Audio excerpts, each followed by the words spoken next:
ಈಗ ಬಹಳ ಜನ ತಿರುಪತಿಗೋ ಧರ್ಮಸ್ಥಳಕ್ಕೆ ಹೋದಾಗ ಕೂದಲನ್ನು ಕೊಟ್ಟು ಬರ್ತಾರೆ, ಅದರ ಜೊತೆಯಲ್ಲಿ ಬಟ್ಟೆಯನ್ನು ಕೊಟ್ಟು ಬರ್ತಾರೆ, ಇನ್ನೇನನ್ನು ಕೊಟ್ಟು ಬರ್ತಾರೆ.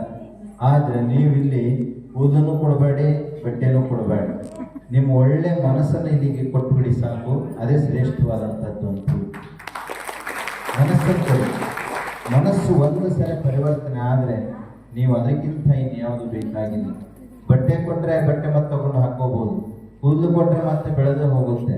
ಆದರೆ ಮನಸ್ಸನ್ನು ಕೊಟ್ಟರೆ ಅದು ಮನಸ್ಸಿನ ಒಳಗಡೆ ಇರುವ ಕಲ್ಮಶವನ್ನು ತೆಗೆದು ಹಾಕಿದರೆ ಮತ್ತೆ ಅದು ಇನ್ಯಾವತ್ತೂ ಕೂಡ ಒಳಗಡೆ ಕಸ ಬೀಳೋದಿಲ್ಲ. ನಮ್ಮ ಹಳ್ಳಿ ಕಡೆ ನಿಮ್ಗೆಲ್ಲರಿಗೂ ಗೊತ್ತಿದೆ. ಯಾಕೆ ದಿನನಿತ್ಯ ಕಸ ಗುಡಿಸ್ತೀರಿ? ಯಾಕೆ ದಿನನಿತ್ಯ ಕಸ ಗುಡಿಸ್ತೀರಿ ಹೇಳಿ? ಏನೇನೋ ಬಿದ್ದಿರುತ್ತೆ ಅಂತ ಹೇಳಿ. ಹೌದಾ? ಕಸ ಹೊಡಿಲಿಲ್ಲ ಅಂತಂದ್ರೆ ದಿನ ಬೀಳ್ತಾನೆ ಇರುತ್ತೆ. ಹಾಗಾಗಿ ಏನೇನೋ ಹೊಲಸು ಬಿದ್ದಿರುತ್ತೆ ಅಂತ ಹೇಳಿ ಬೆಳಗ್ಗೆ ಎದ್ದ ತಕ್ಷಣ ಕಸ ಹೊಡಿತೀವಿ. ಹಾಗೆ ಮನಸ್ಸು ಒಂದು ಮನೆ, ಅದರೊಳಗೂ ಬಹಳ ಕಸಗಳು ಬೀಳ್ತಾನೆ ಇರ್ತವೆ. ಎಲ್ಲ ಕೆಲಸಗಳು ಬೀಳ್ತವೆ, ಬೇರೆಯಿಂದ ಬೀಳ್ತವೆ, ಮನೆಯವರಿಂದ ಬೀಳ್ತವೆ, ಸಮಾಜದಿಂದ ಬೀಳ್ತವೆ. ನೀವೇ ತಗೊಂಬಂದ ಕೆಲವರು ಹಾಕೊಳ್ತೀರಿ, ಎಲ್ಲ ಹಾಕೊಂಡಿರ್ತೀರಿ. ಅದನ್ನ ಕಸ ಗುಡಿಸೋ ಕೆಲಸ ಆಗ್ಬೇಕಲ್ಲ. ಅದೇ ಇದು ಪರಿವರ್ತನೆ, ಇದು ಬರಕಿದ್ದಂಗೆ. ಇದು ಒಂದು ಕಸ ಹೊಡೆಯೋ ಕಸ್ಮರಿಗಿದ್ದಂಗೆ ಕಾರ್ಯಗಾರ. ನಿಮ್ಮಲ್ಲಿ ಏನೇನೋ ಬಿದ್ದಿರುತ್ತೆ, ಅದನ್ನ ಹೊಡೆಯುವಂತ ಒಂದು ಕೆಲಸ ಇಲ್ಲಿ 2 ದಿನಗಳ ಕಾಲ ಆಗುತ್ತೆ.